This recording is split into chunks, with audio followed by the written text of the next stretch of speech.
வணக்கம் நான் உங்கள் Aishwarya. Indian polity chapter wise discussion through Laxmikanth text book 6th edition பார்த்துட்ருக்கோம். இன்னைக்கு 42nd லெசன் டிஸ்கஸ் பண்ண போகிறோம். Salient features of the constitution அப்படின்ற தலைப்பில் 16th பார்ட் தான் இன்னைக்கு பார்க்க போகிறோம். என்ன டாபிக்லன்னு பார்த்தீங்கன்னா எமர்ஜென்சி ப்ரொவிஷன்ஸ், அவசர கால பிரகடனம் அப்படின்னு சொல்லக்கூடிய எமர்ஜென்சி ப்ரொவிஷன்ஸ் பற்றி தான் இன்னைக்கு டிஸ்கஸ் பண்ண போகிறோம். இந்த டாபிக் சம்மந்தமாக டீட்டெயிலாக பார்க்குறதுக்கு முன்னாடி லட்சுமிகாந்த் டெக்ஸ்ட் புக்கை டோட்டலாக எத்தனை சாப்டர்ஸை டிவைட் பண்ணியிருக்காங்க, அதில் சோஃபார் என்னென்ன லெசன்ஸ்லாம் நம்ம கம்ப்ளீட் பண்ணியிருக்கோம் அப்படின்ற இன்ஃபர்மேஷன் பார்த்துட்டு லெசன் ஸ்டார்ட் பண்ணலாம். So entire text book of லட்சுமிகாந்தை 11 சாப்டர்ஸாக டிவைட் பண்ணியிருப்பாங்க. அதில் first chapter constitutional framework அப்படின்றது. ஃபர்தராக இந்த சாப்டரை 11 பார்ட்ஸாக டிவைட் பண்ணியிருக்காங்க. அதில் ஃபர்ஸ்ட் பார்ட் பார்த்தீங்கன்னா historical background, second part making of the constitution, third part salient features of the constitution. இதில் ஃபர்ஸ்ட் 2 பார்ட் நம்ம கம்ப்ளீட்டாக முடிச்சிட்டோம். தேர்ட் பார்ட்டில் தான் இப்போ நம்ம இருக்கோம். Historical background and making of the கான்ஸ்டியூஷனில் என்னென்ன டாபிக்ஸ்லாம் கவர் பண்ணியிருக்கோம் அப்படின்றதையும் பார்த்துடலாம். ஹிஸ்டாரிக்கல் பேக்ரவுண்ட் பொறுத்த வரைக்கும் டோட்டலாக 18 வீடியோஸ் நம்ம பார்த்துருக்கோம். கம்பெனி ரூல், க்ரௌன் ரூல் அப்படின்ற சப்டிவிஷன்ஸில் ரெகுலேட்டிங் ஆக்ட்லேருந்து ஆரம்பித்து இன்டரிம் கவர்மெண்ட் வரைக்குமே நான் கம்ப்ளீட் பண்ணியிருக்கேன். அண்ட் இதோட ரெஸ்பெக்டிவ் கிஸ்ஸும் நான் அப்லோட் பண்ணியிருக்கேன். அதோட டீட்டெயில் எக்ஸ்ப்ளனேஷனும் அவைலபிளாக இருக்குது. இது எல்லாத்தையுமே நீங்கள் செக் பண்ணிக்கலாம். எல்லா லிங்க்ஸுமே டிஸ்கிரிப்ஷன் பாக்ஸில் இருக்குது. ஃபர்ஸ்ட் டைம் வீடியோ பார்க்குறவங்களா இருந்தீங்கன்னா இது எல்லாத்தையுமே கண்டினியூவாக பாருங்கள். ஒரு சாப்டர் எடுத்தீங்கன்னா ஸ்டார்டிங்லேருந்து பாருங்கள், அப்போ தான் உங்களுக்கு கண்டினியூஷன் கிடைக்கும். ஏன்னா இது லட்சுமிகாந்த் டெக்ஸ்ட் புக்கில் ஒரே லெசனாக கொடுத்தது தான். அதை நான் பார்ட் டாபிக் வைஸ் டிவைட் பண்ணி உங்களுக்கு நான் எக்ஸ்பிளைன் பண்ணியிருக்கேன். இல்லை பர்டிகுலராக உங்களுக்கு கவர்மெண்ட் ஆஃப் இந்தியா ஆக்ட் 1909 பற்றி தெரிஞ்சுக்கணும், இல்லை 35 பற்றி தெரிஞ்சுக்கணும் அப்படின்னா இண்டிவிஜுவலாக கூட நீங்கள் பார்த்துக்கலாம், பிரச்சனை இல்லை. பட் டாபிக் வைஸ் கிளியராக வந்து படிச்சுக்கோங்க. செகண்ட் சாப்டர் பார்த்தீங்கன்னா மேக்கிங் ஆஃப் கான்ஸ்டியூவன்ட் அசம்பிளி. இதில் டிமாண்ட் ஃபார் அ கான்ஸ்டியூவன்ட் அசம்பிளிலேருந்து ஆரம்பித்து ரெப்ரசன்டேஷன் இன் கான்ஸ்டியூவன்ட் அசம்பிளி வரைக்குமே நம்ம பார்த்துருக்கோம்.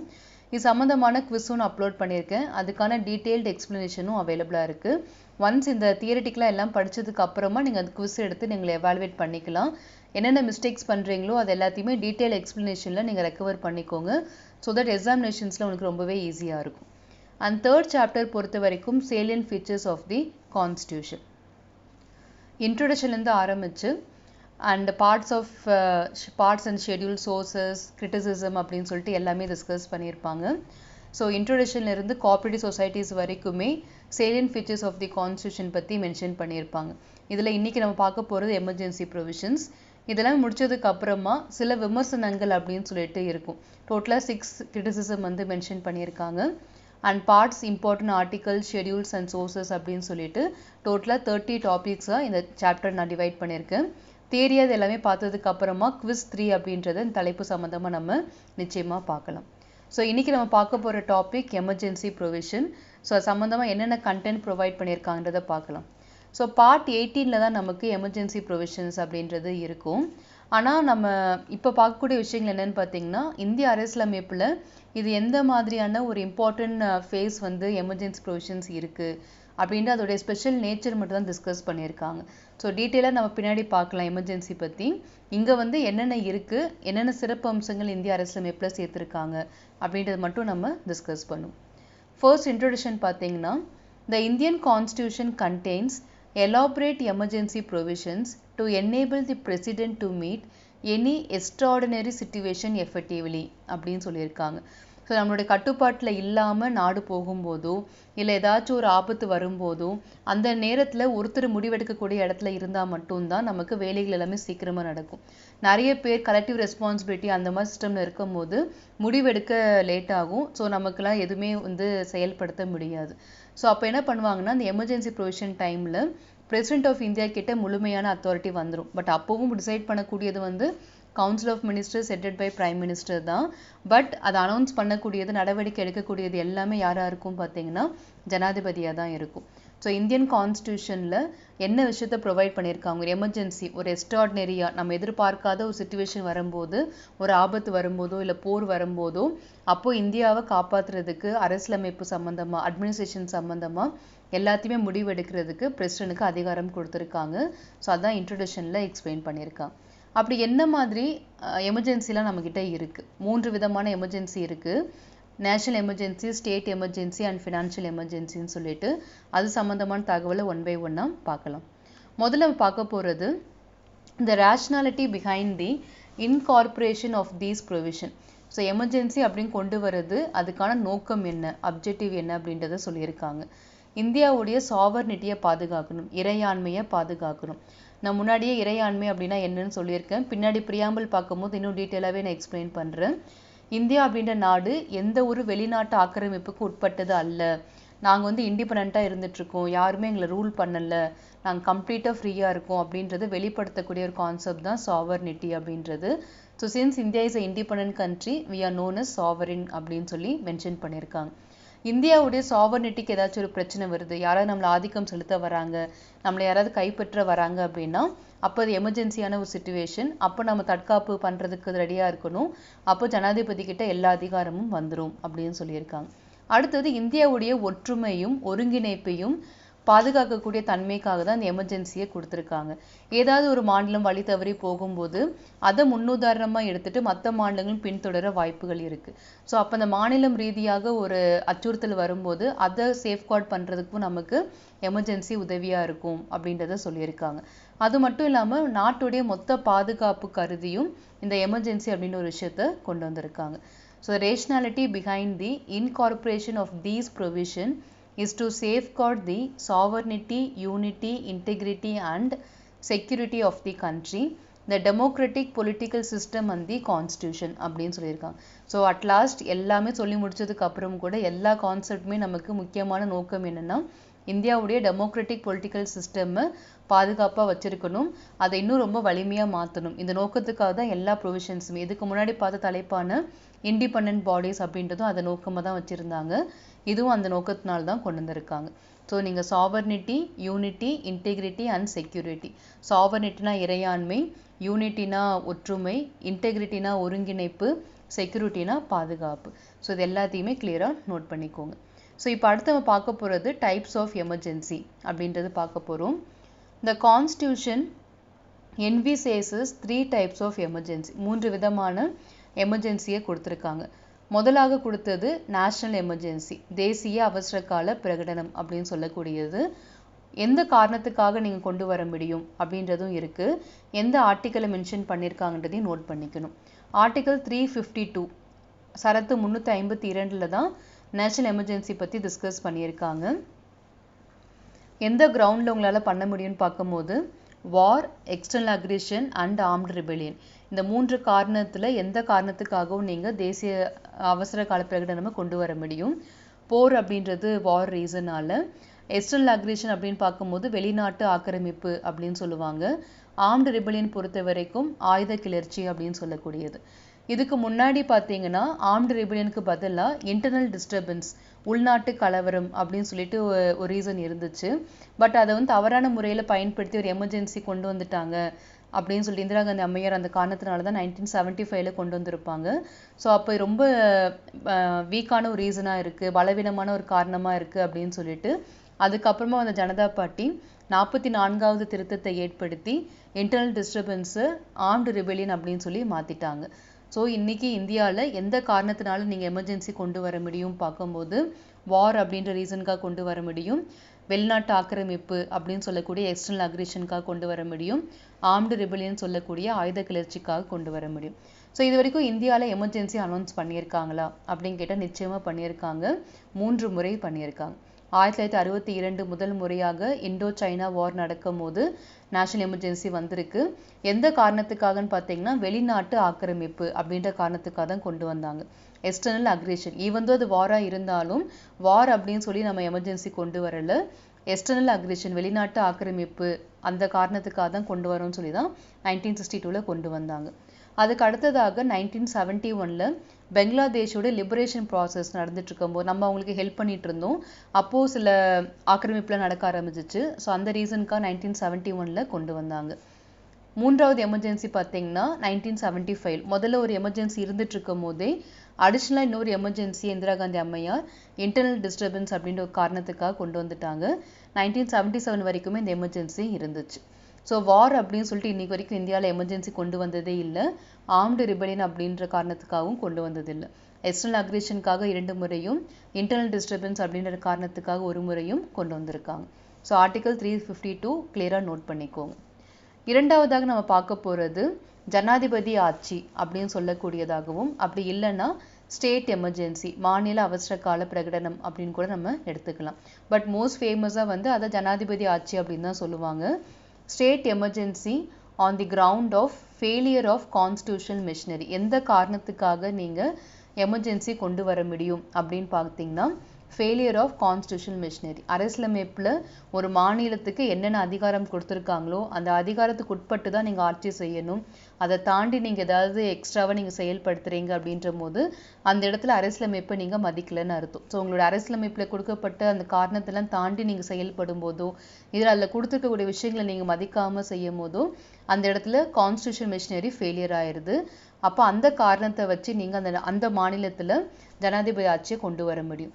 ஸோ யார் இதை கொண்டு வருவாங்க அப்படின்ற கேள்வியும் இருக்குது. அந்த மாநிலத்தினுடைய ஆளுநர் இருக்காங்க இல்லையா, கவர்னர், அவர் பார்த்துட்டே இருப்பார். இந்த மாநிலத்தில் எதுவுமே சரியாக நடக்கலை, கான்ஸ்டியூஷன் மிஷினரிக்கு அகேன்ஸ்டாக தான் இவங்க எல்லாமே ரூல் பண்ணிட்டு இருக்காங்க அப்படின்ட்டு தெரிய வந்துருச்சுன்னா இம்மிடியேட்டாக பிரசிடென்ட்டுக்கு அதை ரிப்போர்ட் பண்ணிடுவார். பிரசிடென்ட் அந்த காரணம் உண்மை அப்படின்னு தெரிய வந்துருச்சுன்னா இம்மிடியேட்டாக அவங்களும் பார்லிமெண்ட்டில் கவுன்சில் ஆஃப் மினிஸ்டர்ஸ் கிட்டேருந்து ரிட்டன் ரெக்கமெண்டேஷன் வந்ததுக்கு அப்புறமா பிரசிடென்ட் ரூலை அந்த ஸ்டேட்டில் வந்து கொண்டு வந்துடுவாங்க. பின்னாடி நம்ம டீட்டெயிலாகவே எத்தனை வருஷங்கள் வரைக்கும் இருக்க முடியும், எந்த மாநிலங்கள் அதிகபட்சமாக பிரசிடென்ட் ரூல் கிட்ட வந்திருக்காங்க அப்படின்றது எல்லாமே பின்னாடி நம்ம பார்க்கலாம். ஜஸ்ட் இப்போ பேசிக் இன்ஃபர்மேஷன்ஸ் மட்டும் பார்த்துக்கோங்க. ஸ்டேட் எமர்ஜென்சியை பிரசிடென்ட் ரூல் அப்படின்னு கூட சொல்ல முடியும். எந்த காரணம் பார்த்தீங்கன்னா failure of constitutional machinery. Article 356 இதை பற்றி சொல்லியிருக்காங்க. முழுக்க அந்த மாநிலம் மத்திய அரசாங்கத்துக்கு கீழே வந்துடும். ஜனாதிபதி தான் அதை ஆட்சி பண்ணுவார். ஆனால் டைரெக்டாக பண்ணாமல் அந்த மாநிலத்துடைய ஆளுநர், கவர்னர் மூலயமா ரூல் பண்ணுவார். அப்போது இந்த எம்எல்ஏஸ்லாம் இருக்காங்களே, அவங்களுக்குலாம் அங்கே அப்போ பதவியில் இருப்பாங்களான்னு கேட்டால் யாருமே இருக்க மாட்டாங்க. அந்த மாநிலத்தில் இருக்கக்கூடிய குரூப் ஏ, குரூப் பி ஆஃபீஸர்ஸ்லாம் இருப்பாங்க இல்லையா, சீஃப் செக்ரட்டரி, இவங்களுடைய கட்டுப்பாட்டில் தான் இந்த என்டையர் ஸ்டேட்டுமே வந்துடும். ஸோ கவர்னர் இவங்க எல்லாருமே வச்சு, இந்த அதிகாரிகளும் வச்சு தான் அந்த மாநிலத்தை ரன் பண்ணிட்டு இருப்பாரு. ஆனால் அந்த மாநிலம் சம்மந்தமாக எந்த ஒரு முடிவாக இருந்தாலும் மத்திய அரசாங்கம் தான் எடுப்பாங்க. ஸோ அப்போ அந்த மாநிலம் மட்டும் யூனிட்டரியோட கண்ட்ரோலில் வந்துடும். ஸோ இது வந்து செகண்ட் டைப் ஆஃப் எமர்ஜென்சி. மூன்றாவது எமர்ஜென்சி என்னன்னு பார்த்தீங்கன்னா பொருளாதாரம் சம்மந்தப்பட்ட ஒரு காரணத்துக்காக, financial emergency on the ground of threat to the financial stability or credit of India. இந்த காரணத்துக்காக நீங்கள் இந்தியாவில் எமர்ஜென்சி கொண்டு வர முடியும். ஆர்டிகல் 360 இதோட ரிலேட்டாக இருக்குது. ஃபினான்ஷியல் எமர்ஜென்சி பொறுத்த வரைக்கும் இது வரைக்கும் இந்தியாவில் கொண்டு வந்ததே இல்லை. அதுக்கான சிச்சுவேஷன் வந்ததும் இல்லை. வர மாதிரி அமைப்பு ஏதாச்சும் இருந்தாலும் அதை ரெக்கவர் பண்ணிடுவாங்க. ஸோ இதுக்கு முன்னாடி பார்த்தீங்கன்னா 1991 அந்த டைமில் பார்த்தீங்கன்னா பொருளாதாரத்தில் மிகப்பெரிய வீழ்ச்சி ஏற்படக்கூடிய ஒரு தருணம் வந்துச்சு. புதிய பொருளாதார கொள்கை அப்படின்னு சொல்லிட்டு அப்போது ஃபினான்ஸ் மினிஸ்டராக இருந்த டாக்டர் மன்மோகன் சிங் ஒரு புதிய கொள்கையை கொண்டு வந்து எல்பிஜி அப்படின்னு சொல்லக்கூடிய லிபரலைசேஷன், ப்ரைவேட்டைசேஷன், குளோபலைசேஷன் மூலயமா நாட்டுடைய பொருளாதார நிலையை ஸ்டெபிளைஸ் பண்ணார். அண்ட் இப்போ பார்த்தீங்கன்னா நமக்கு லாஸ்ட் இயர் கோவிட் சிச்சுவேஷன் வரும்போது ஃபினான்ஷியல் ஸ்டெபிலிட்டி இன்னும் அது கொஞ்சம் எக்ஸ்டெண்ட் ஆயிருந்தால் மேபி நமக்கு வந்திருக்கலாம். பட் அதையும் நம்ம ஃபேஸ் பண்ணி தாண்டி வந்துட்டோம். ஸோ பொருளாதாரத்தில் மிகப்பெரிய பின்னடைவு வருது, இல்லை ஒரு மிகப்பெரிய த்ரெட் வருது அப்படின்னா, நமக்கு எப்படி இந்த யூஎஸ்ஏல வந்து கிரேட் எக்கனாமிக் டிப்ரெஷன்லாம் நடந்துச்சு இல்லையா, அந்த மாதிரி ஏதாச்சும் ஒரு ப்ராப்ளம் ஆகும்போது ஃபினான்ஷியல் எமர்ஜென்சி அனௌன்ஸ் பண்ணுவாங்க. இப்போ ஒட்டுமொத்த நாட்டுடைய வருமானம் எல்லாமே இருக்குல்ல, எல்லாத்தையுமே நேரோ டவுன் பண்ணி அரசு அதிகாரிகளுடைய சம்பளங்கள் எல்லாமே குறைக்கப்படும். இந்த மாதிரி நடவடிக்கைகள்லாம் எடுப்பாங்க. பட் அந்த மாதிரி சுச்சுவேஷன் இது வரைக்கும் இந்தியாவில் வந்ததே இல்லை. So financial emergency on the ground of threat to the financial stability or credit of India. So அடுத்து நம்ம பார்க்க போகிற information, during an emergency the central government becomes all powerful and the states go into the total control of the center. So India அப்படின்றது federal country தான். மத்திய அரசாங்கமும் மாநில அரசாங்கமும் ஒருங்கிணைந்து தான் ஆட்சி பண்ணிட்டு இருக்காங்க. அப்படி இருக்கும்போது எமர்ஜென்சி சிச்சுவேஷனில் மட்டும் இந்தியா அப்படின்றது யூனிட்டரி நாடாக மாறிடும். ஃபெடரல் நேச்சர் அப்படின்றதுல இருந்து முழுக்க சென்ட்ரல் கவர்மெண்ட் மட்டும்தான் ரூல் பண்ணுற மாதிரி ஆயிடும். ஸோ இந்தியாவில் 1962 எமர்ஜென்சி அனௌன்ஸ் பண்ணிட்டாங்கன்னா எல்லா மாநில அரசாங்கமும் இருப்பாங்க. பட் அவங்க எந்த விதமான நடவடிக்கை எடுக்க முடியாது. மத்திய அரசாங்கம் என்ன சொல்கிறாங்களோ அதுபடி தான் இந்தியா முழுக்கவே நடந்துட்டு இருப்பாங்க. So during an emergency central government becomes all powerful and the states go into the total control of the center. It converts the federal structure into a unitary one அப்படின்றத சொல்லியிருக்காங்க. without a formal amendment of the constitution. So இந்தியாவுடைய federal நேச்சரை நீங்கள் யூனிட்டரியாக மாற்றுறீங்க இப்போது. அப்போ அதுக்காக நீங்கள் ஏதாச்சும் திருத்தம் கொண்டு வரணும் அரசியலமைப்பில் அப்படின்னு கேட்டால் எதுவும் தேவையில்லை. ஏன்னா எமர்ஜென்சி ப்ரொவிஷன்ஸில் இந்தியாவில் எமர்ஜென்சி கொண்டு வரீங்க அப்படின்னாலே இந்தியா யூனிட்டரி நாடாக மாறிடும் அப்படின்றத மென்ஷன் பண்ணியிருக்காங்க ஆல்ரெடி. ஸோ அதனால் அந்த சுச்சுவேஷனில் மட்டும் நீங்கள் அமெண்ட்மெண்ட் கொண்டு வரணும் அப்படின்ற அவசியம் இல்லை. ஸோ இந்தியா அப்படின்றது ஃபெடரல் நேச்சர்லேருந்து யூனிட்டரியாக மாறிடுது எப்போன்னு கேட்டாங்கன்னா during an emergency period. So இறுதியாக அவங்க சொன்ன கான்செப்ட் என்னென்னா, this kind of transformation of the political system from federal to unitary is a unique feature of Indian constitution. So இந்தியாவில் இந்த மாதிரி ஒரு குறிப்பிட்ட சிச்சுவேஷனில் இந்தியாவுடைய மிகப்பெரிய அமைப்பான ஃபெட்ரல் அப்படின்ற நேச்சர் தன்மையை நீங்கள் யூனிட்டரியாக மாற்றுறீங்க. இது நம்மளுடைய இந்திய அரசியலமைப்போட மிக முக்கியமான ஒரு ஃபீச்சராக பார்க்கப்படுது அப்படின்றத சொல்லியிருக்காங்க. ஸோ நார்மல் டைம்ஸில் இந்தியா ஃபெடரல் நேச்சரில் தான் இருக்கும், ஆனால் எமர்ஜென்சி டைமில் மட்டும் அது யூனிட்டரி நாடாக மாறிடும் அப்படின்றத கொடுத்துருக்காங்க. ஸோ மத்திய அரசாங்கம் மட்டும்தான் இந்தியாவை ரூல் பண்ணுவாங்க, வேறு எந்த மாநில அரசாங்கத்துக்கும் பவர் இருக்காது அப்படின்றதான் யூனிட்டரி நேச்சர் அப்படின்னு சொல்லக்கூடியது. ஸோ இன்றைக்கி நம்ம பார்த்த எமர்ஜென்சி ப்ரொவிஷன் சம்மந்தமான நோட்ஸ் எல்லாத்தையுமே இப்போ பாயிண்ட்ஸ் டு ரிமெம்பரில் நம்ம ரீகால் பண்ணிக்கலாம். ஸோ முதல்ல சொன்ன இன்ட்ரோடக்ஷன் பார்ட் என்னன்னு பார்த்தீங்கன்னா, இந்தியன் கான்ஸ்டியூஷனில் ஒரு அன்ஃபார்சீன் ஒரு சிச்சுவேஷன் வருது, எக்ஸ்ட்ராடினரியான ஒரு சிச்சுவேஷன் வருது அப்படின்னா அதை சமாளிக்கிறதுக்காக ஜனாதிபதிக்கு அவசர கால பிரகடனம் அறிவிக்கக்கூடிய உரிமையை இந்திய அரசியலமைப்பு கொடுத்துருக்கு அப்படின்னு சொல்லி மென்ஷன் பண்ணியிருக்காங்க. பட் அதே நேரத்தில் தனிப்பட்ட முறையிலாம் அது முடிவெடுக்க முடியாது. கேபினட் கிட்ட இருந்து ரிட்டன் ரெக்கமெண்டேஷன் வந்தால் மட்டும்தான் அவர் எமர்ஜென்சியை இந்தியாவில் அனௌன்ஸ் பண்ண முடியும். அது ரொம்ப இம்பார்ட்டண்டான ஒரு பாயிண்ட். அடுத்ததாக எந்த காரணத்துக்காக இந்த எமர்ஜென்சி அப்படின்ற ஒரு விஷயத்த கொடுத்துருக்காங்க, நம்மளோட இந்திய அரசியலமைப்பில் ஏன் சேர்த்துருக்காங்க அப்படின்றதுக்கான காரணம் சொல்லியிருக்காங்க.